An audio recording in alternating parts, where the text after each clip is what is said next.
La Sicilia sale al primo posto per contagi in Italia. Il bollettino diramato ieri dall'assessorato regionale alla salute registra 7.049 nuovi casi sull'isola, con un tasso di positività che sale dal 13,6 al 17,8%. Diminuiscono tuttavia i ricoverati nei reparti ordinari e in terapia intensiva. Le vittime sono state 35. E un altro triste primato siciliano legato alla diffusione del virus riguarda le mura scolastiche. La Sicilia mantiene la sua posizione in testa alla classifica per alunni positivi.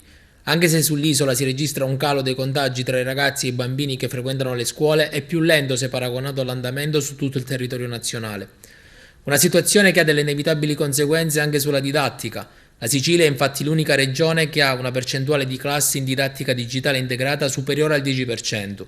In Campania e Lazio, che hanno più alunni rispetto alla Sicilia, la percentuale è rispettivamente del 4,7 e del 5,8%. La situazione sanitaria sull'isola, complice probabilmente le imminenti elezioni regionali, ha spinto la Commissione Sanità dell'Ars a pronunciarsi sulla proroga dei contratti del personale medico, sanitario e amministrativo, che in questi mesi si è dedicato a contrastare la diffusione del virus attraverso tracciamento dei positivi, screening tramite tamponi e somministrazione di vaccini. L'assessore alla salute Ruggero Razza ha affermato che entro metà marzo la giunta regionale adotterà un provvedimento per la proroga dei contratti.